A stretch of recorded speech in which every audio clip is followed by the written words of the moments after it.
So ayun guys, kagising lang namin ni Mati and pupunta kami ngayon sa mall kasama ng aking in-laws. So ito yung house guys. Nasa second floor kami para kaming nasa hotel. Yan. Sa taas pala is 3 yung rooms. Second floor na 3 rooms and isang CR. Para kami naka-check-in sa hotel. Sa baba din sila. Meron ding room sa baba. Parang ulan na talaga. Odwrót.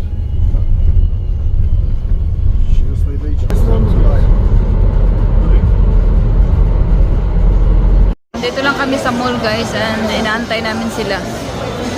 Si Mati andun sa kanyang lola tsaka sa kanyang lolo. Placie?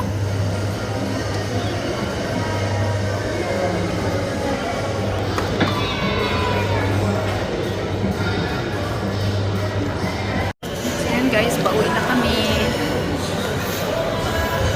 Yung hapunan namin guys. Ayan, nagluto yung asawa niya ng chicken and yun guys, marunong siya magluto ng rice. Nagulat naman ako.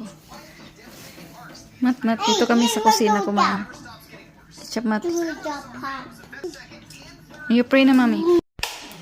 Pakita ko sa inyo guys yung kanilang CR. Sobrang laki. Yan.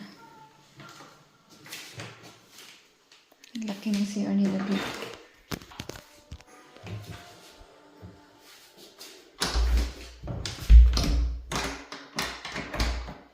Mala hotel. Sobrang laki. And then, meron din sila magwiwi dito. Dito yung pwede ka magwiwi. Pag lalaki. Bidi rin sila.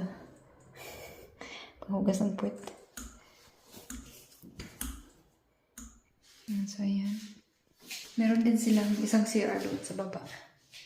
Pwede rin din doon mag-shower. And then, ang lawak ng kanilang CR nito.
Ang ganda ng pagkagawa nila ng bahay guys kasi ang may-ari nito is kapatid nung papa ni Habi and siya ang gumagawa siya ng bahay. Kaya magandang pagkagawa talaga.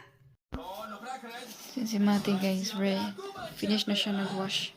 Nagod na siya ng TV.